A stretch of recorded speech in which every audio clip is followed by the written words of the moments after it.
Excellence, Monsieur le ministre d'État aux ITPR, honorables députés et sénateurs,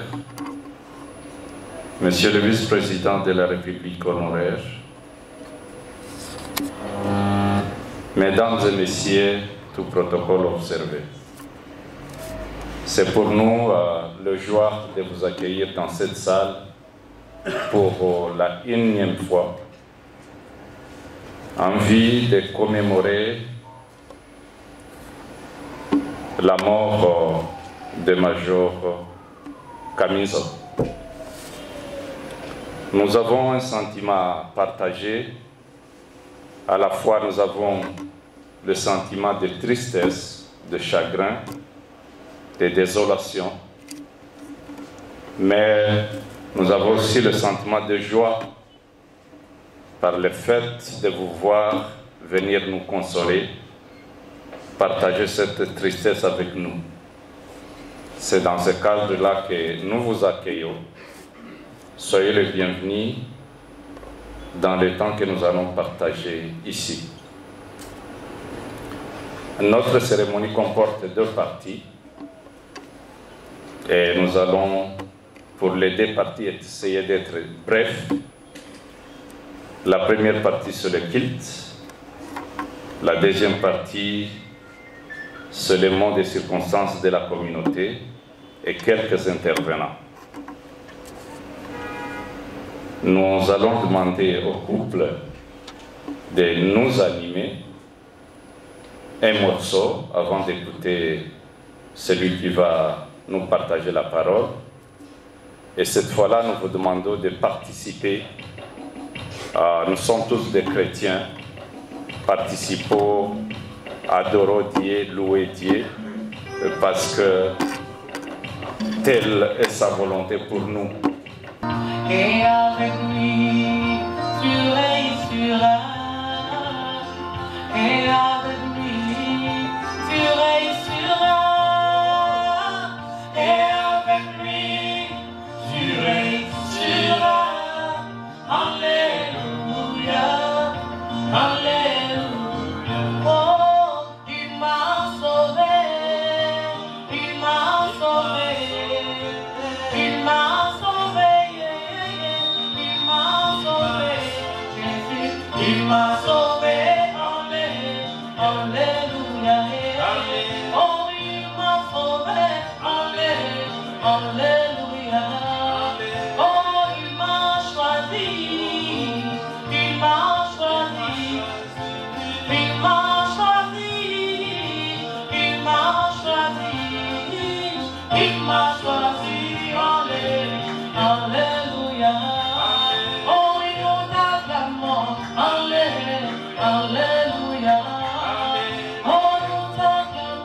Amen. Alléluia. Chapitre 4, verset 8 jusqu'au verset 15. Il est écrit: Cependant Caïn adressa la parole à son frère Abel. Mais comme ils étaient dans les champs, Caïn se jeta sur son frère Abel et le tua. L'Éternel dit à Caïn: Où est ton frère Abel? Il répondit: Je ne sais pas. Suis-je le gardien de mon frère? Et Dieu dit: Qu'as-tu fait? La voix du sang de ton frère crie de la terre jusqu'à moi. Maintenant tu seras maudit de la terre qui a ouvert sa bouche pour recevoir de ta main le sang de ton frère. Quand tu cultiveras le sol, il ne te donnera plus sa richesse. Tu seras errant et vagabond sur la terre. Caïn dit à l'Éternel: Mon châtiment est trop grand pour être supporté. Voici, tu me chasses aujourd'hui de cette terre. Je serai caché loin de ta face. Je serai errant et vagabond sur la terre, et quiconque me trouvera me tuera. L'Éternel lui dit: Si quelqu'un tuait Caïn, Caïn serait vengé 7 fois. Et l'Éternel mit un signe sur Caïn pour que quiconque le trouverait ne le tuât point. Amen. Bien-aimés, C'est une triste circonstance qui nous réunit ce jour. Et c'est normal qu'à la suite de cette circonstance malheureuse, les cœurs soient dans les chagrins. Parce que Christ lui-même, devant la mort de Lazare, il était ému parce que Lazare, c'était son ami. Nous sommes dans un pays où la mort est devenue banale. Et ça, ce sont les œuvres du diable. Dieu donne la vie. Il est le donneur de vie. La Bible dit que la terre était informe et vide. Et Dieu dit que la lumière soit, et la lumière fut. Et Dieu créa l'homme. La Bible dit il le créa homme et femme. Il avait pris de la terre qu'il a pétrie de ses mains. Il en fit une forme. Et la Bible déclare qu'il souffla sur cette masse et l'homme devint un être vivant. Il peut exister plusieurs théories, la théorie de Big Bang sur l'origine de la vie, mais il y a un grand savant, Louis Pasteur, qui dit que la vie ne provient que de la vie. Donc la vie n'est pas un fait du hasard. La vie vient de la volonté de Dieu. La vie vient du plan de Dieu. C'est Dieu qui a fait que tu sois. C'est Dieu qui a fait que je sois. Et la vie de chacun de nous est un don de Dieu. Comprenons-le comme ça. La vie de chacun de nous est un don de Dieu. Dans le verset que nous venons de lire, il n'y avait pas encore beaucoup de monde sur l'espace de la terre. Ce n'était qu'une infime poignée de gens. Adam, Ève et ses deux enfants, Caïn et Abel. Mais malheureusement, la semence du péché était déjà entrée dans l'homme. La semence du mal. Les ténèbres étaient déjà entrées dans le monde. Et la mort avec elle. Et le diable a voulu cultiver sur l'espace de la terre la culture de la mort. Et c'est malheureusement ce que nous voyons dans notre pays où la mort est cultivée. La mort est cultivée dans les pensées. La mort est cultivée dans les attitudes. La mort est cultivée dans les paroles. Et il y a des gens qui réfléchissent pour tuer, qui préméditent pour tuer. Et ce sont les œuvres du diable. Et Caïn a prémédité de tuer son frère. Mais c'était sans ignorer qu'il y avait un Dieu dans le ciel qui sonde les reins et les cœurs. Un Dieu devant qui il n'y a pas de secret. Et Dieu a regardé les cœurs de Caïn qui était déjà un cœur rempli de colère. Il voulait à tout prix tuer son frère. Et Dieu est intervenu pour lui dire que non. Le mal pointe déjà devant toi, mais fais tout pour le vaincre. Mais ce n'est pas pour autant qu'il a vaincu le mal, qu'il a vaincu la tentation. Il a laissé libre cours, il a laissé un franc jeu à ce penchant criminel qui était déjà en lui. Il était décidé, par jalousie tout simplement, à éliminer son frère. Il lui a tendu un piège. C'était un endroit où il n'y avait pas de témoins. Il n'y avait personne qui avait vu. Il n'y avait personne qui avait entendu.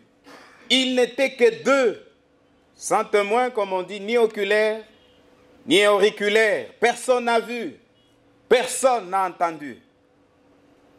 Mais mes frères et mes sœurs, il y a au ciel un Dieu qui voit.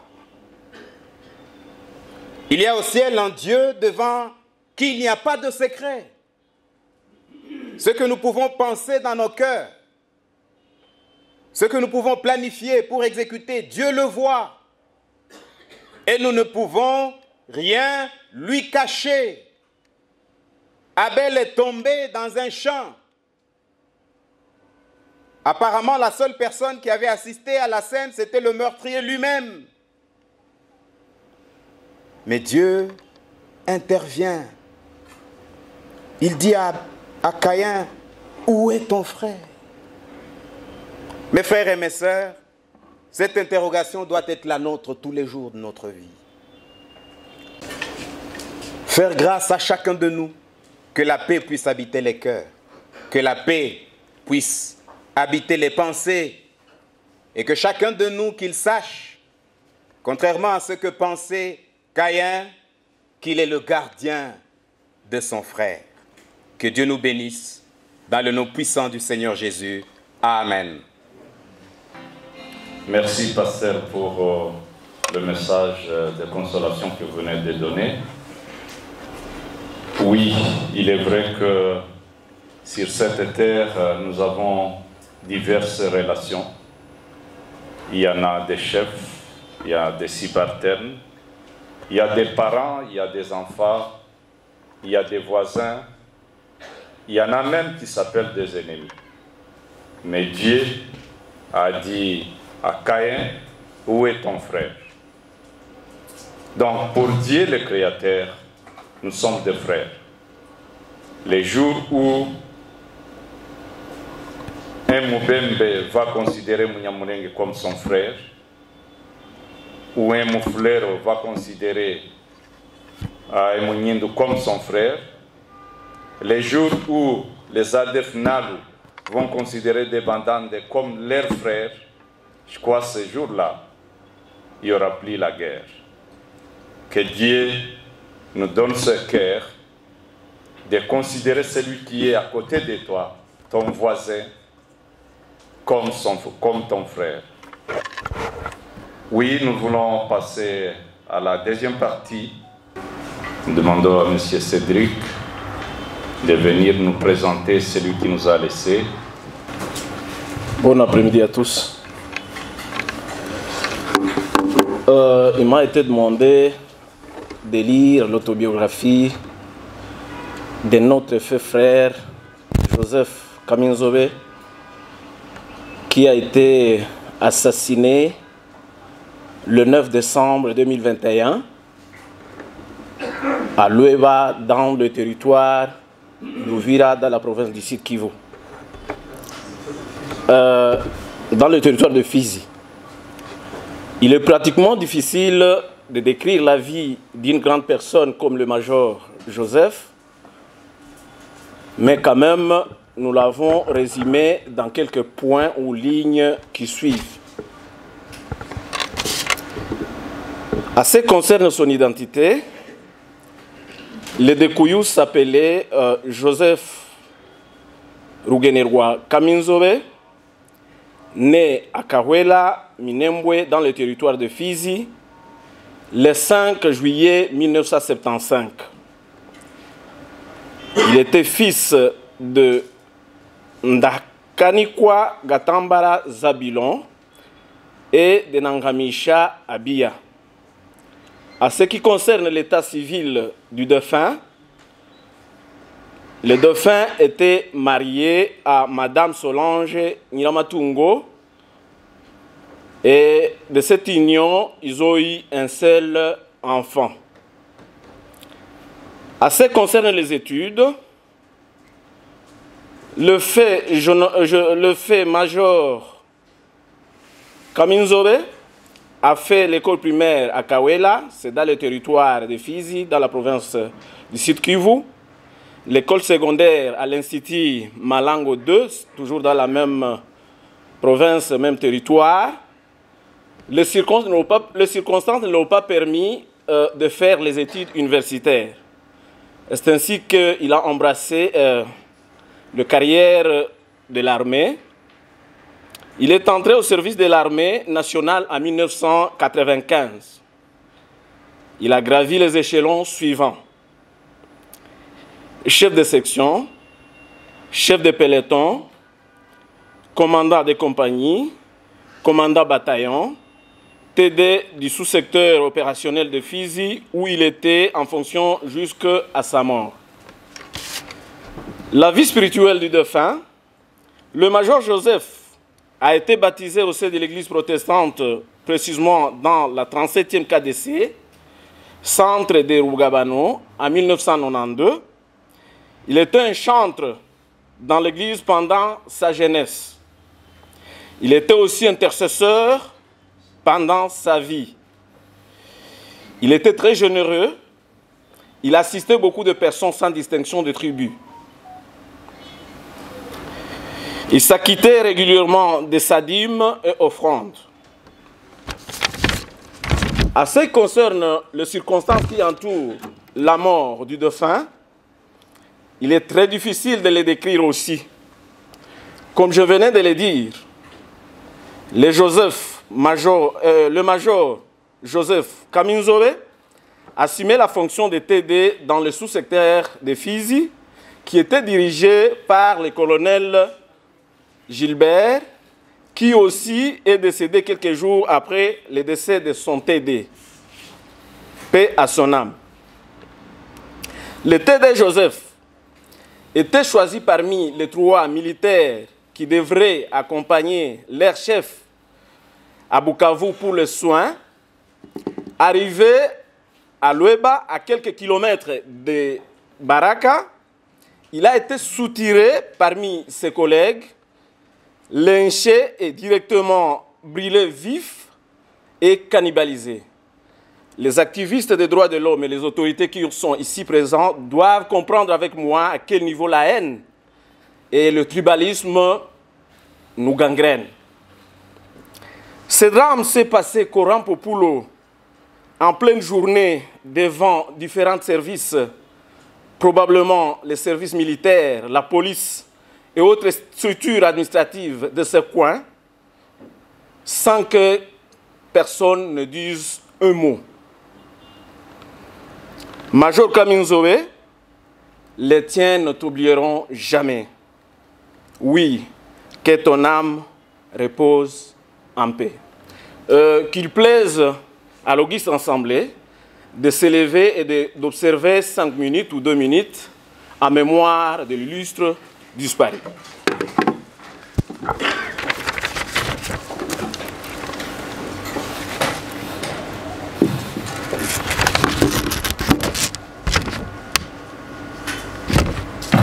Je vous remercie.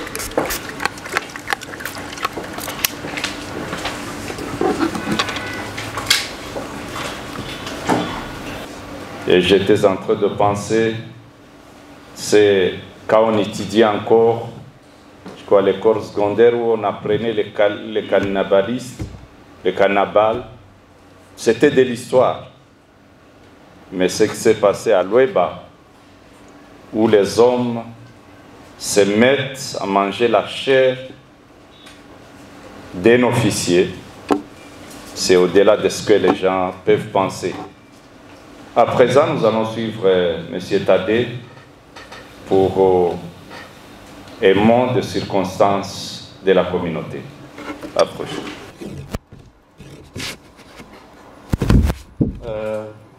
Merci. Nous allons vous lire succinctement le mot résumé de la communauté en ce jour où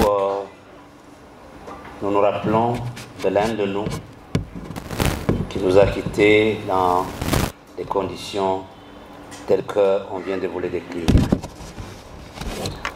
Mot de la communauté Banyamulenge.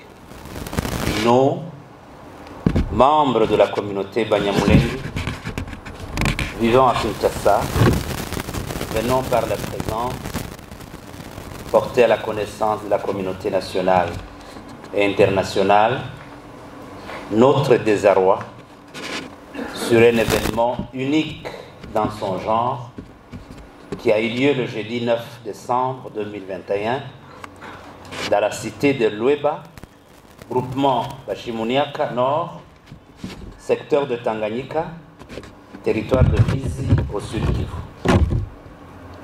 En effet, en date du 9 du mois courant, le major Joseph Ogenera Kaminzobe, en poste dans le sous-secteur de Fizi, a été désigné avec 3 autres de ses compagnons d'armes à accompagner son chef malade, presque dans un état comateux, à Uvira pour des soins appropriés. Ils se sont embarqués à bord d'une ambulance apprêtée par l'hôpital, vu l'état de santé critique du malade. Arrivé dans ce village de Lueba, une bande de criminels, dite Wazalendo, a arrêté l'ambulance, s'est introduit dans le véhicule et a extrait le major Joseph seul, à cause de son faciès, de son appartenance à la communauté Banyamulenge, et a ordonné aux autres de continuer leur route.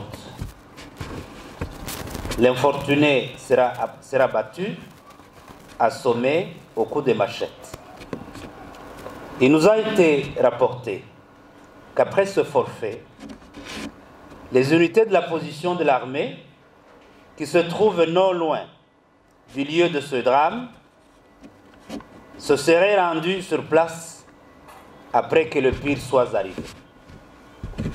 Au lieu de récupérer le corps déchiqueté de leurs compagnons d'armes, ils l'ont abandonné sur les lieux, sans aucun scrupule, considérant le fait comme un non-événement. Quelques minutes après, c'est alors que les bourreaux sont revenus à la charge, comme si cette mort atroce ne suffisait pas. Ils ont mis le feu sur le corps et ont commencé, à coups de couteau, à déguster la chair humaine du major Joseph Kaminzobe, comme s'il s'agissait d'un gibier tombé dans leur filet. Chose étonnante, alors que les uns festoyaient, parmi eux, certains étaient en train de filmer la scène et les images ont été balancées dans les réseaux sociaux comme une traînée de poudre. On dirait qu'il s'agissait d'un exploit ou un fait héroïque accompli. Chers compatriotes, la communauté Banyamulenge manque de mots pour exprimer son sentiment et émotion devant une telle tragédie. Depuis 5 ans, nos parents, toutes les couches sociales confondues, sont tués par une coalition de forces négatives locales dénommées Maï Maï, qui ont fait alliance avec la milice burundaise Red Tabar. Nos villages sont incendiés, nos vaches pillées, sous l'œil complice de l'armée censée les protéger. Nous avons dénoncé toutes ces tueries à tous les échelons du pouvoir et à tous les services de sécurité de notre pays. Malheureusement, notre cri n'a pas été entendu et du jour le jour, les attaques sont régulières, si pas permanentes. La population survit, la peur au ventre, en errance dans les hauts plateaux de Fizi, Uvira et Tombo, sans espoir du lendemain, comptant sur la seule grâce divine. Qu'avons-nous fait pour mériter ce sort qui nous est imposé?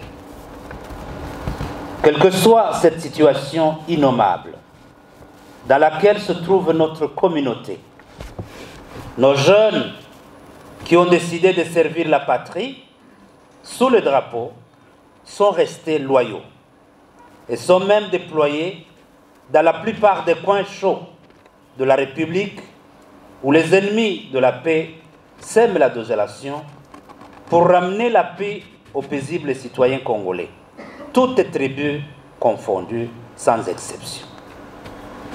Nous citerons, à titre d'exemple, au Nord Kivu, à Beni, où les ADF Nalu sèment la terreur, et à Ituri, où la milice Codeco a fait des milliers de victimes. Il en est de même de la partie nord de la province du Tanganyika, où la milice des Pygmées se bat contre les autres communautés locales. Dans tous ces axes, réputés dangereux, où il n'y a aucun Munyamulenge qui habite ces zones, nos jeunes Banyamulenge sont incorporés dans les équipes de commandement de ces troupes du FARDC qui sont au front. Et ils se battent le jour comme la nuit au prix de leur sang pour que la paix soit restaurée.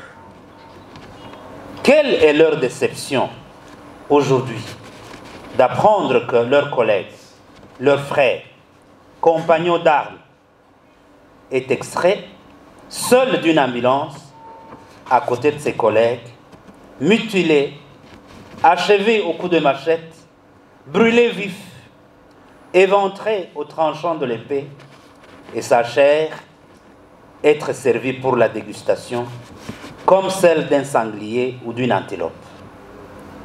Le militaire en treillis n'a pas de tribu ou d'ethnie. Chers compatriotes, cette mort atroce d'un militaire loyal qui a servi son pays pendant 26 ans au sein des FARDC doit interpeller toute conscience humaine.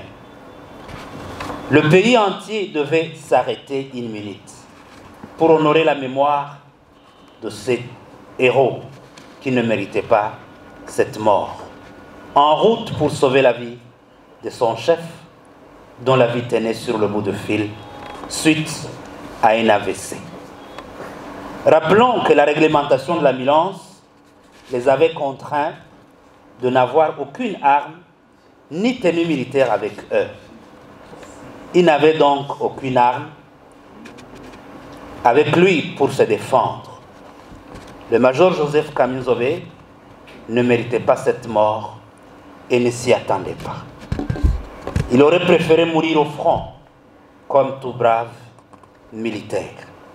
Mais hélas, les ennemis de la paix lui ont arraché la vie par une mort violente, indigne, injuste, honteuse. Il y a lieu de se demander dans quelle république sommes-nous? Au XXIe siècle, une telle barbarie peut-elle s'expliquer? Où allons-nous? Quelle nation construisons-nous avec de telles violences?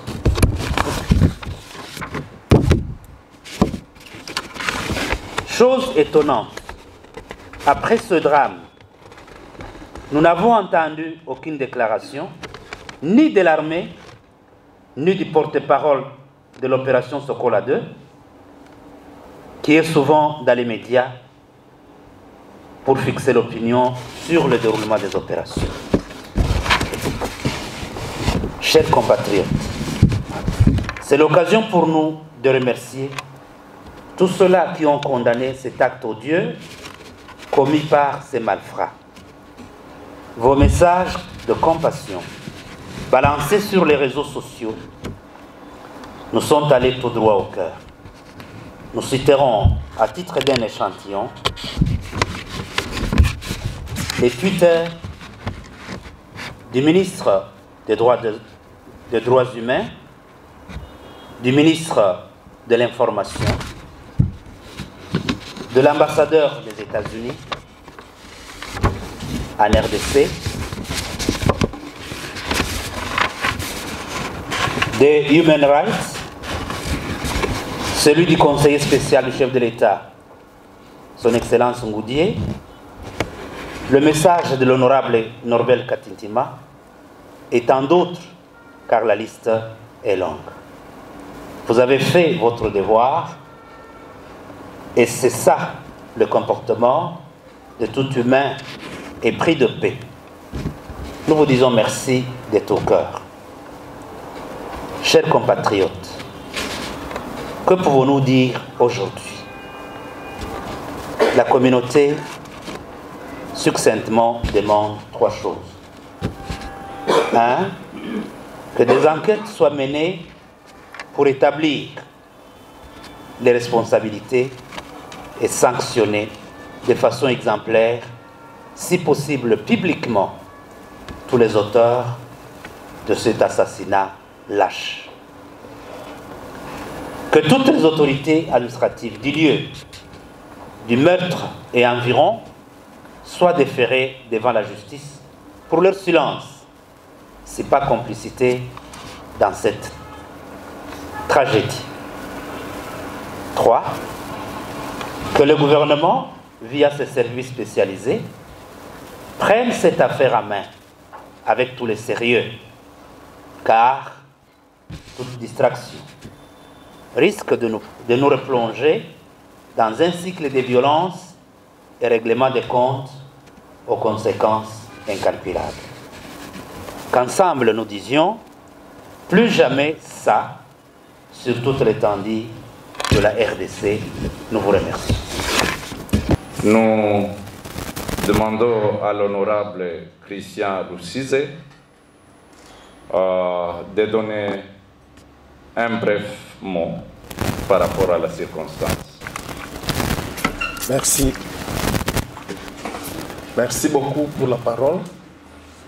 Ici, vraiment, je ne veux pas dire que j'interviens en qualité d'honorable, mais j'interviens plutôt et je suis venu pour compatir avec toute la communauté de Banyamulenge suite à cette tuerie que moi, avec émotion, j'appelle génocide. Je m'explique pourquoi j'appelle ça génocide. Chaque fois qu'on tue quelqu'un parce qu'il est Munyamulenge et que c'est ça la seule faute qu'il a commise et qui mérite de le conduire à la mort, je considère que c'est un génocide. On ne peut pas tuer quelqu'un parce qu'il est Munyamulenge. Et ça ne peut pas se limiter au seul Banyamulenge. On tuerait un Mouchi comme moi, on me tue parce que je suis Mouchi, ça c'est aussi un génocide. On tuerait un Moufuleru ou un Moubembe. Pour cette seule raison-là, c'est un génocide. Parce que c'est lui qui tue un Munyamulenge parce qu'il est Munyamulenge. Dans son esprit, il voudrait tuer tous les Banyamulenge. Et je ne sais pas qui me donnerait une autre signification, une autre définition de génocide si ce n'est que celui-là. Ça, on doit dénoncer, on doit désavouer.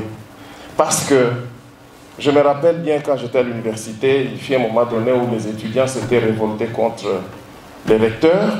C'était le recteur Bingoto, paix à son âme. Et quand ils étaient en train de le lyncher, les recteurs avaient dit: mes chers étudiants, les sangs appellent les sangs. J'ai retenu ça. Et c'est dommage que dans la vie, on continue à rencontrer des scènes pareilles qu'on devait désavouer au XXIe siècle. On ne peut pas construire un pays, on ne peut pas construire la paix avec des tueries qui ont la couleur du tribalisme. Ça ne peut pas se définir, ça ne peut pas se comprendre, ça ne peut pas s'accepter.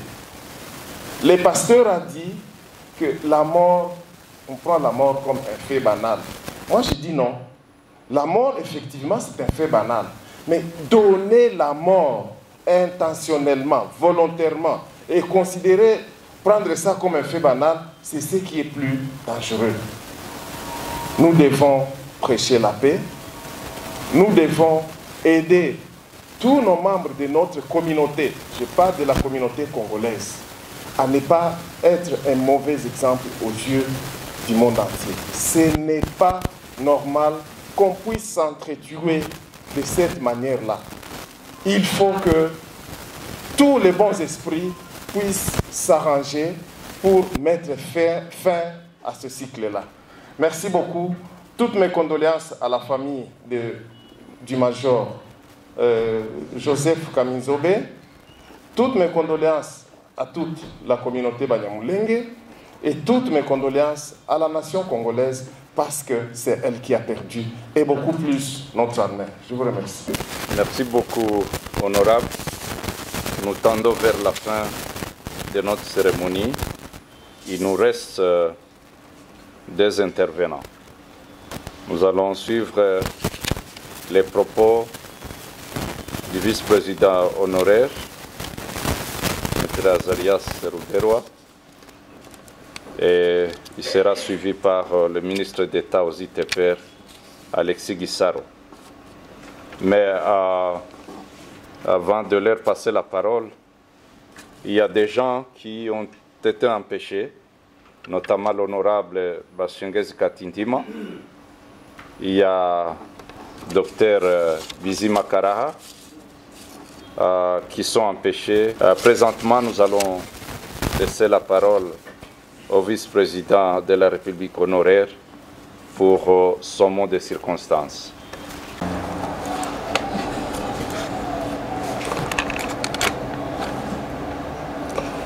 Les peines pour divers crimes. Celui qui tue un autre homme sera puni de mort. Si un homme inflige une blessure à son prochain, on agira à son égard comme il a agi lui-même. Fracture pour fracture, œil pour œil, dent pour dent, on lui infligera la même blessure qu'il a portée à son prochain. Vous appliquerez le même jugement aux étrangers et aux autochtones, car je suis l'Éternel, votre Dieu. Je viens... merci pour la parole, monsieur le modérateur. Je ne vais pas prêcher, mais j'ai pensé lire ce texte et je ferai un bref commentaire. Je vois nombreux pour la première fois depuis une année. C'est exactement à cette période que j'ai souffert de Covid. C'était la 3e vague. Je bénis Dieu de vous revoir, vivant. Je le bénis parce qu'il m'a guéri. Avant-hier, la nuit d'avant-hier et hier, nous avons perdu un ami très cher qui s'appelait Amatou Amédé. Vous l'avez connu. Il est mort de Covid. Il était le représentant de la CENI dans le banc de Ndouaïnongo. C'est quelqu'un qui nous était très très cher. Mais sa mort et d'autres morts dues au Covid, c'est des morts humainement compréhensibles. Mais la situation d'aujourd'hui,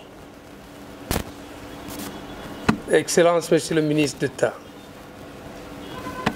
les honorables députés et sénateurs qui sont dans la salle et toute l'assistance, chers frères et sœurs, la situation de la mort d'aujourd'hui est quasi unique dans l'histoire de notre pays et rarement dans l'histoire de l'humanité. Qu'un militaire en fonction quitte Fizi pour Uvira,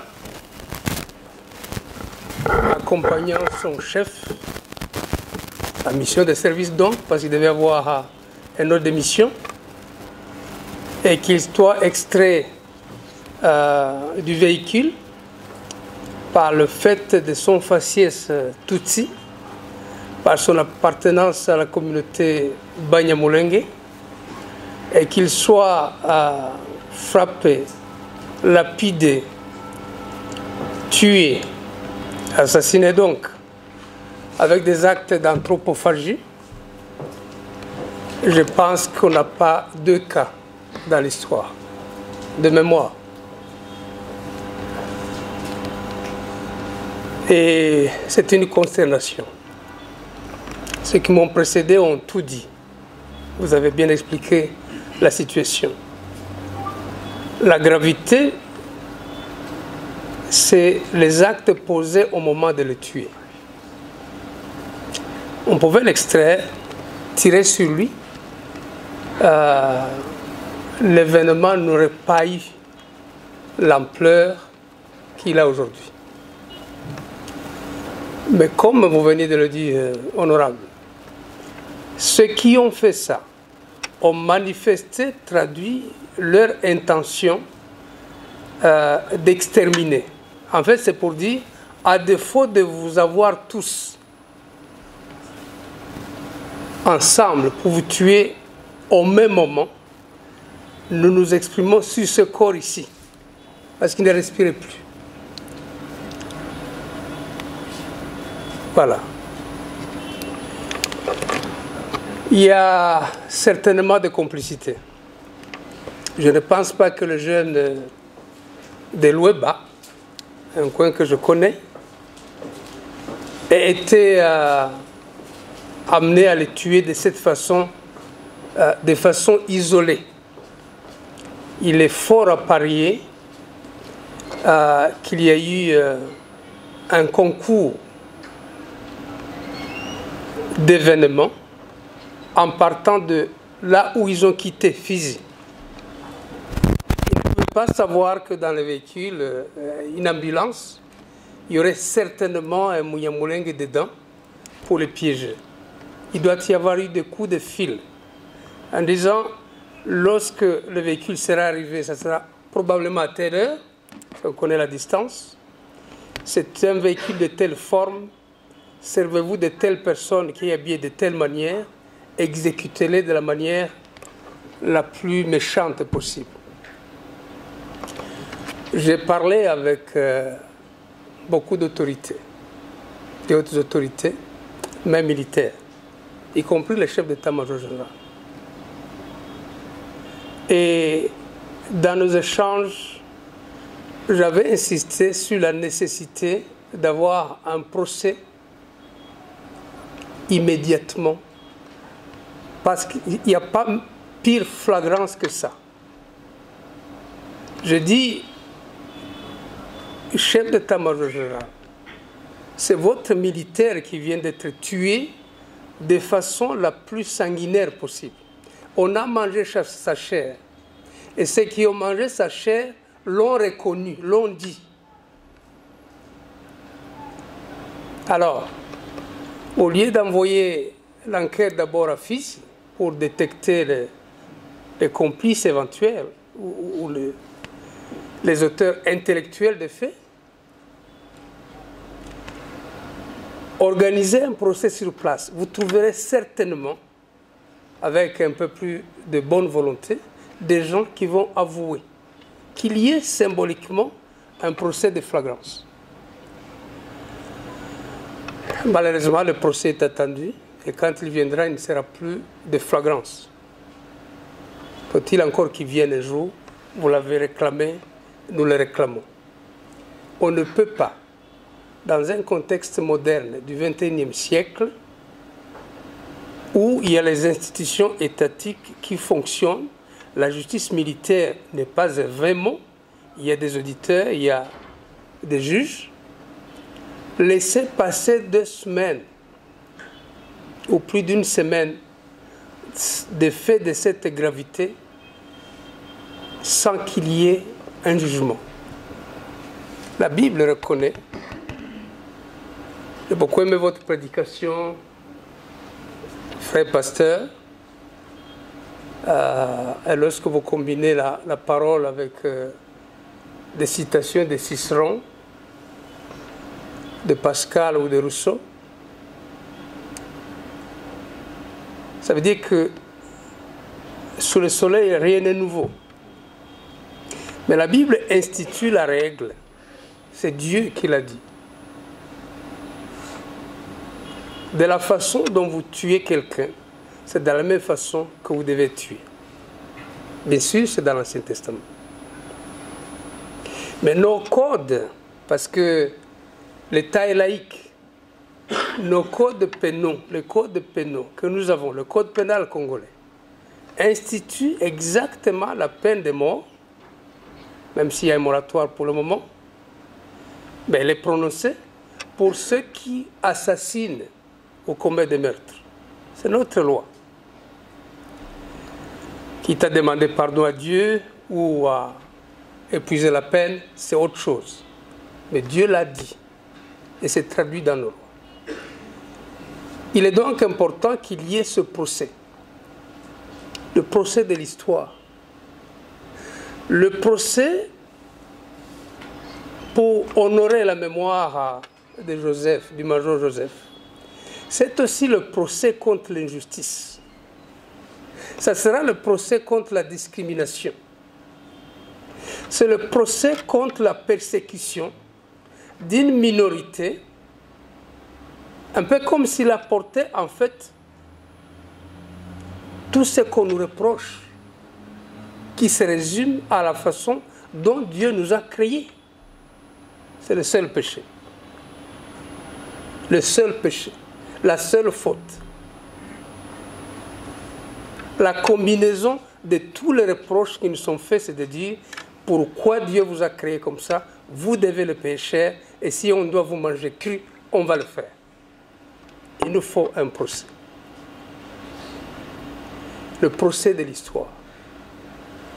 Thaddée l'a bien dit, l'a bien rappelé, ça fait 5 années de souffrance. 5 années de persécution. Ça fait 5 années que cette communauté, que notre communauté, que ma communauté, que votre communauté marche dans la peine, crie dans le désert et crie à tous les niveaux. À tous les niveaux. C'est quelque peu de jet de lumière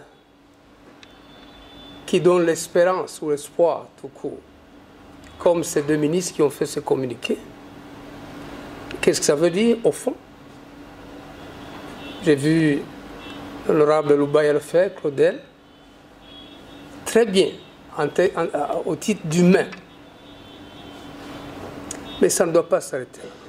C'est très bien, mais c'est trop insuffisant pour valoir quelque chose devant cet océan de peine que nous avons tous les jours. La souffrance que nous portons à nous, c'est le rejet, c'est la haine, c'est le génocide. Toutes ces personnes qui pendant 5 ans sont mortes, ont quitté leur maison, ont abandonné leurs biens, ont été obligés, si vous voulez, de dépeupler leur milieu naturel avec toutes leurs propriétés. Toutes ces personnes l'ont vécu, encore une fois, du fait qu'ils ont été créés tels. Monsieur le ministre d'État, vous êtes membre du gouvernement. C'est vous que nous avons devant nous aujourd'hui. C'est un message que nous vous donnons à transmettre au gouvernement. Ensemble avec les autres membres du gouvernement, le chef de l'État, le Premier ministre, le ministre de l'Intérieur, le ministre de la Défense, de Justice et des Droits humains, ceux qui s'occupent de ce genre de questions, des vies humaines, de la nature humaine, du cœur.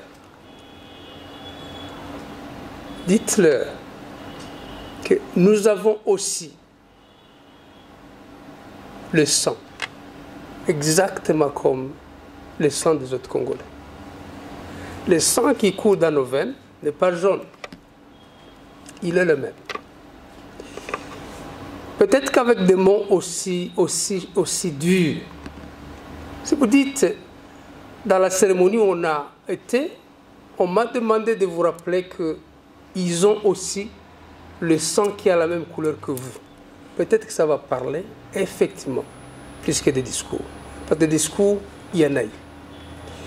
Si vous pouvez donner ce message, pas de révolte, mais d'espérance, pour dire les institutions que nous avons, le Sénat, l'Assemblée nationale, vous qui les représentez dans cette salle, même si vous n'avez pas été mandaté, dites aux responsables de ces institutions que nous avons assisté à une cérémonie où les gens se demandent s'ils doivent continuer jusqu'à quand à vivre ce régime. À la communauté, nous devons lutter. La lutte, c'est faire connaître notre problème. La lutte, c'est défendre nos vies et nos êtres.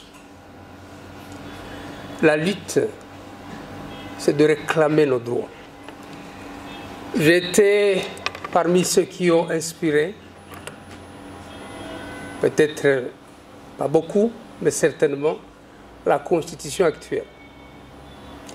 Quand vous lisez l'article 51, l'article parle de la protection des minorités.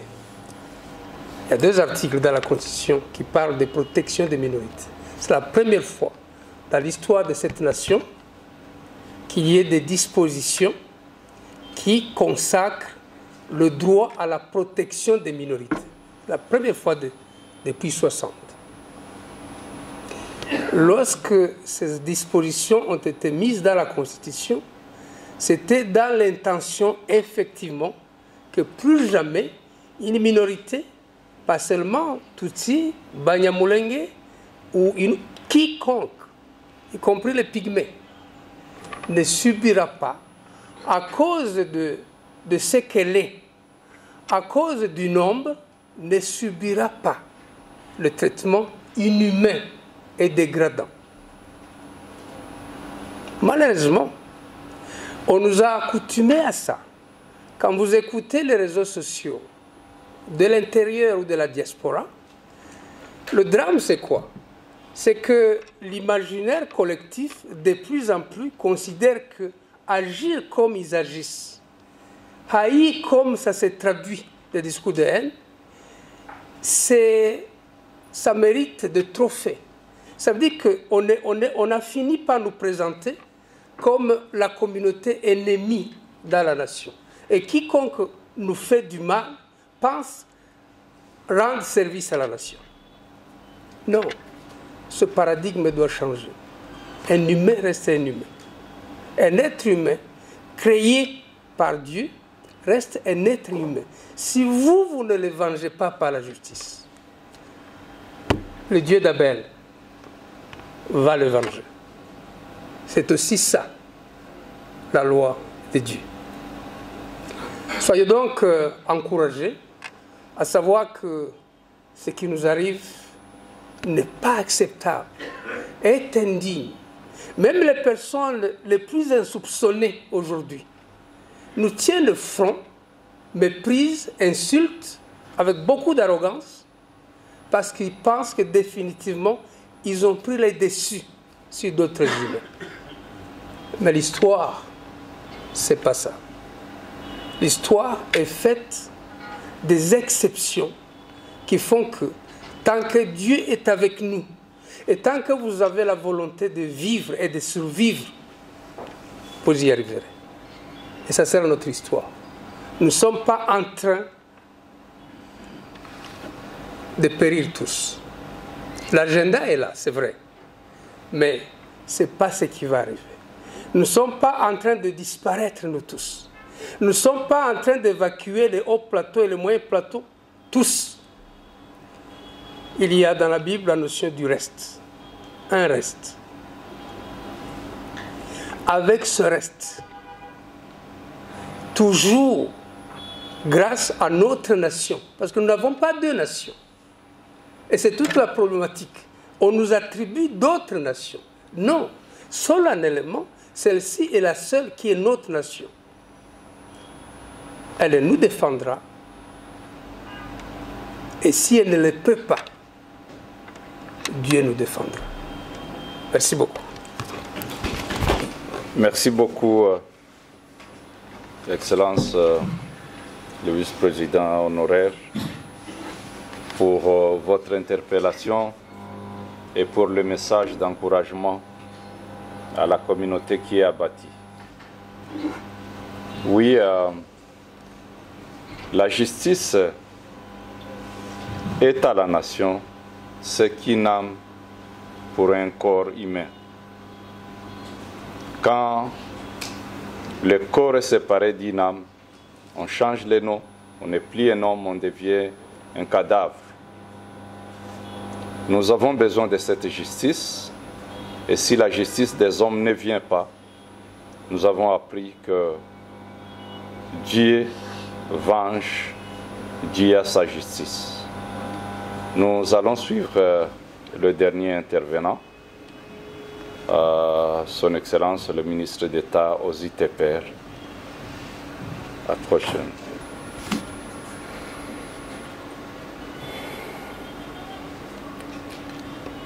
Honorables députés et sénateurs, Excellence Monsieur le vice-président honoraire, distingués invités, chers frères, en vos titres et qualités. La dernière fois que j'ai pris la parole en ce lieu, c'était au courant du mois de mars de cette année. C'était encore pour intervenir sur des circonstances semblables. À cette époque,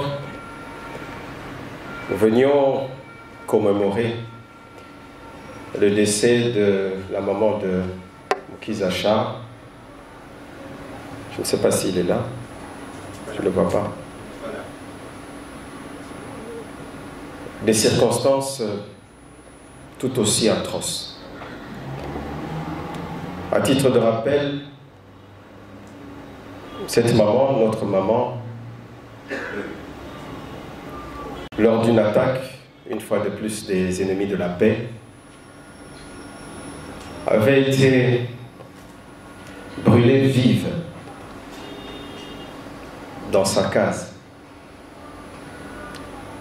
Je dirais une vieille femme de plus de 80 ans.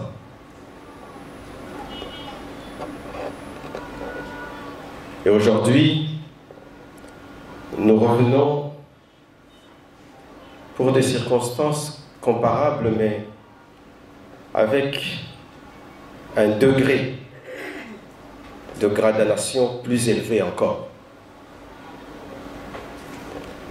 Parce qu'au-delà du caractère sélectif de cette mort, il y a le caractère déshumanisant.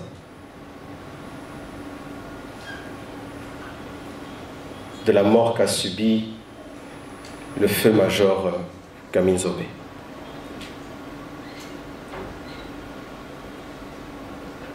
La vie humaine est une chose sacrée. Aucun homme, aucune femme, aucun enfant ne devrait périr pour la couleur de sa peau, pour la forme de son visage, son faciès, pour ses opinions politiques, ou que sais-je, pour ses convictions religieuses, ou encore personne ne devrait mourir pour ces raisons-là. Mais malheureusement, feu-major Camille Zobé est mort pour l'une de ces raisons. Je parlais du caractère sélectif. Vous avez suivi les circonstances dans lesquelles il est mort, comment à côté de ses frères d'armes, il a été extirpé de ce véhicule alors qu'il allait dans une mission plutôt à caractère humanitaire. Il faut croire que dans cette partie de la République, la notion d'humanité a perdu son sens. Ce qui fait de nous des humains, ce qui fait de nous des hommes, c'est aussi le respect de la vie. Le pasteur est revenu. Le vice-président honoraire a insisté là-dessus avec des mots très forts. Donc je ne vais pas beaucoup insister là-dessus. Mais je voudrais parler du caractère déshumanisant de ce qui s'est passé. Tout Munyamulenge qui est ici ou partout dans le monde a le sentiment que si c'était moi qui étais dans cette ambulance, j'aurais subi le même sort. C'est ça l'aspect déshumanisant. C'est-à-dire que ce n'est pas la mort d'un individu, mais c'est comme si on voulait faire mourir toute une communauté.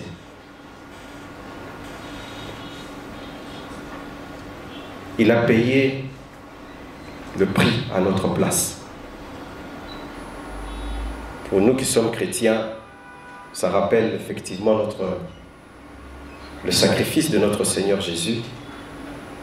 Il n'est pas ici question de faire des comparaisons, mais Feu Major Kamizobe est mort à ta place, si tu es Munyamulenge, mais aussi à ta place, si simplement tu es humain.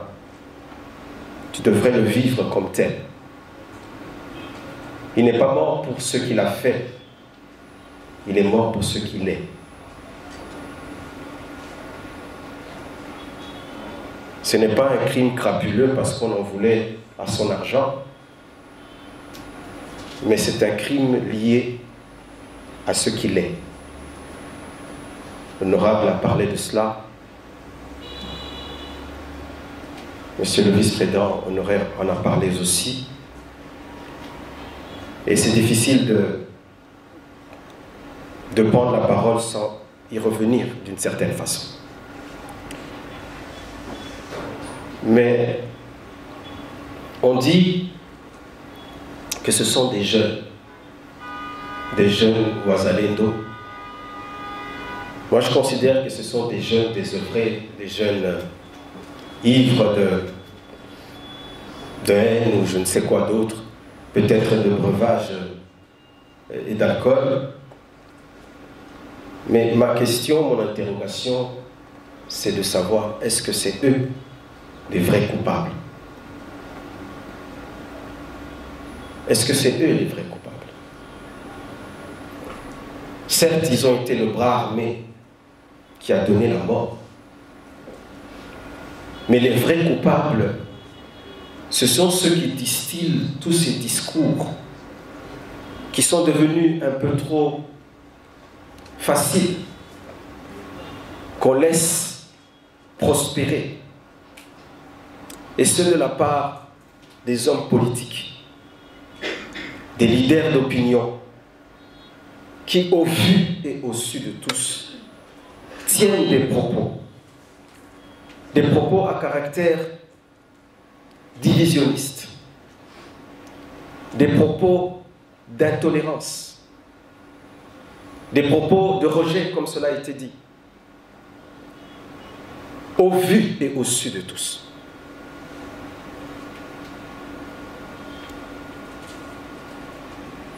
Ce sont eux les vrais coupables. Parce que ces jeunes qui se comportent de la sorte sont des jeunes conditionnés moralement.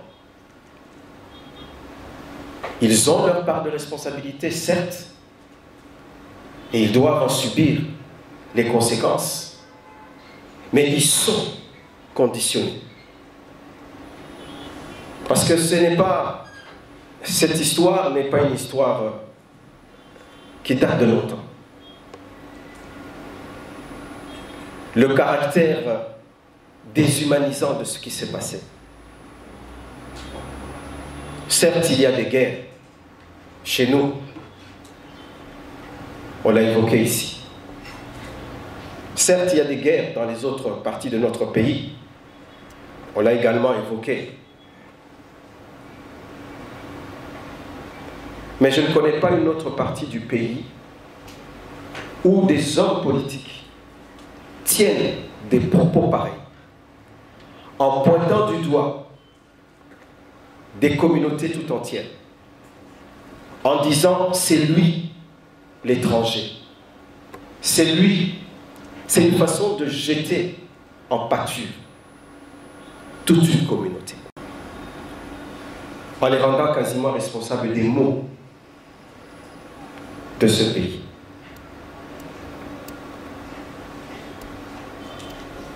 Alors, je voudrais rappeler une sagesse qui m'a beaucoup inspiré lorsque je réfléchissais sur ce que je vais dire. Et cette sagesse venait d'un grand homme que l'humanité a porté, Mahatma Gandhi, lorsqu'il disait que ce qui me fait peur, ce n'est pas la méchanceté des méchants, mais c'est le silence des justes. Si vous êtes là aujourd'hui, ou peut-être s'il y a d'autres qui m'entendent, si vous êtes là aujourd'hui, c'est parce que vous êtes parmi les justes. Vous avez été interpellé dans votre conscience par rapport à ce qui s'est passé. Vous êtes donc des justes. Mais il ne suffit pas d'être juste. Parce qu'en tant que juste, on a une responsabilité. Et la responsabilité, c'est de ne pas se taire devant ce genre d'événement. La mort du feu Kamizobé, qui est aujourd'hui devant son créateur, devant son juge suprême, cette mort n'aura pas de sens. Notre présence ici n'aura pas de sens. Tous les mots, les tweets, les mots d'encouragement, tout ce qui a été dit, fait autour de cet événement n'aura pas de sens si tout ça doit s'arrêter là. Si en partant d'ici, nous reprenons notre vie, nous reprenons nos activités et les choses s'arrêtent ainsi. Oui, le vice-président honoraire a rappelé, en mettant les institutions de la République devant leurs responsabilités, particulièrement la justice, en parlant de ce procès, c'est la part de l'État. Mais notre part à nous, à chacun d'entre nous, c'est de ne pas se taire. C'est de ne pas se taire.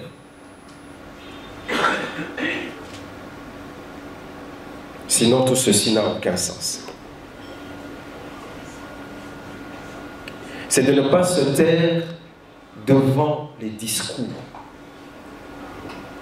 Nous laissons trop dire, nous laissons trop faire, sans que de l'autre côté, les justes aussi se lèvent et disent non à ce discours. Nous n'avons pas à attendre ce type d'événement pour que nous nous levions pour parler. Et puis qu'après, nous reprenions la vie. Parce que de l'autre côté, les méchants se sont levés. Pour votre information, cela n'a peut-être pas été évoqué, c'est que le même jour ou le lendemain, les jours qui ont suivi cet événement, d'autres Banyamulenge qui voulaient prendre des embarcations sur le fleuve pour se rendre vers sur le lac, je voulais dire, lac Tanganyika, qui voulaient se rendre vers Bibokoboko. Eh bien, ils ont eu la vie sauve parce que on les a retirés de ces embarcations. Parce que ce même sort les attendait s'ils avaient pris place sur ce bateau ou sur ces embarcations.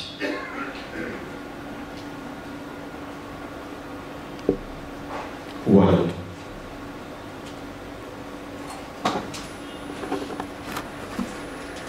et rien ne dit qu'aujourd'hui, encore s'il y a d'autres qui prennent ce risque de s'aventurer vers ces zones-là, que ces gens reviendront vivants.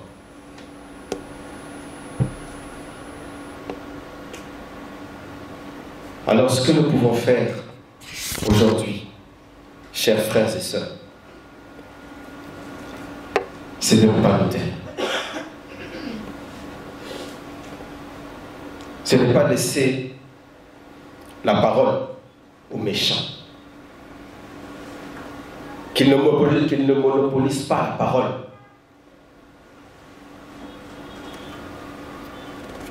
Je ne voudrais pas être trop long, mais je considère que nous devons vivre ensemble. Le vice-président de l'ER l'a dit, nous n'avons qu'une nation. Personne ne fera disparaître l'autre. Personne ne fera partir l'autre. Et donc, malgré notre douleur, malgré notre souffrance aujourd'hui, nous devons prêcher pour le vivre ensemble. Nous devons prêcher pour la cohabitation.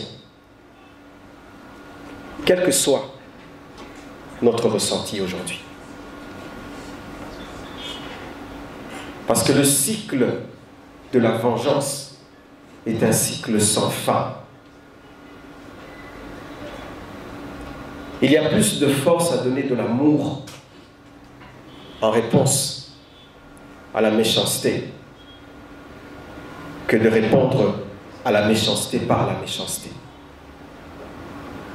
C'est pourquoi moi je voudrais appeler ma communauté, la communauté Banyamulenge, à pardonner.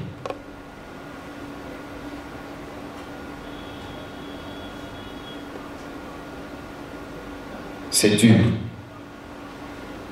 mais c'est aussi ça le prix pour construire une nation où il fera bon vivre pour nous tous.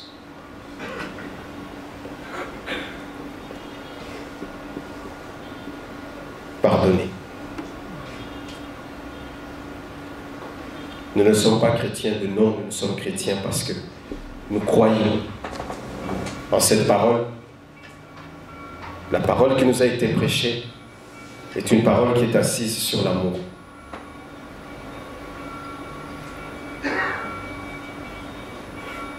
Pardonner. Pardonner et pardonner encore. Je voudrais, pour clôturer, remercier tous ceux qui se sont déplacés cet après-midi. Honorable, merci pour votre présence. Honorable également, merci pour votre présence. Je ne veux pas remercier la communauté parce que nous sommes directement affectés, mais nous avons besoin de la présence des autres. Nous aurions souhaité que cette assistance soit plus nombreuse. Je ne suis pas ici comme membre du gouvernement, mais je suis ici plutôt comme membre de la communauté, même si je ne peux pas me départir de ce statut. Mais j'aurais voulu voir ici des associations, des corps, des ambassadeurs, des corps diplomatiques, des institutions d'appui à la démocratie, toutes ces personnes qui ont d'une manière ou d'une autre, sont intervenus, malgré leur absence, là où ils sont. La communauté leur est reconnaissante. Et vous tous qui êtes là, en vos titres, soyez rassurés que votre présence est un grand réconfort pour nous. Donc je voudrais clôturer cela en vous disant toute notre reconnaissance et notre gratitude. Je vous remercie. Nous allons prier. Éternel notre Dieu, nous te bénissons et nous te glorifions pour cet après-midi. Tu vois les cœurs qui sont meurtris, qui sont dans la tristesse. C'est toi seul qui peux apporter la consolation. Daigne apporter la consolation dans chaque cœur. Daigne apporter la consolation dans chaque pensée. Daigne aider chacun de nous à comprendre, contrairement à ce que Caïn avait pensé, et chacun de nous à comprendre qu'il est le gardien de son frère. Comme ce Samaritain-là,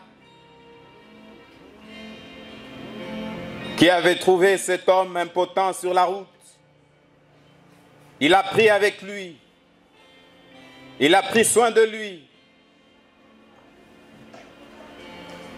parce qu'il se sentait avec cette responsabilité d'être gardien de son frère. Enlève à nous tout esprit d'insouciance, enlève à nous tout esprit d'amertume, enlève à nous tout esprit de rancœur, et que ta joie, ta paix véritable et ton amour puissent dominer dans nos cœurs. Ôte de ce pays cette culture de la violence, cette culture de tuerie en série. Nous savons qu'au Moyen-Âge, l'Europe en a souffert.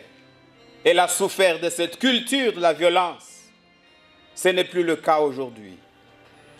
Toi, le Seigneur qui change le temps et les circonstances, change également cette culture dans notre pays.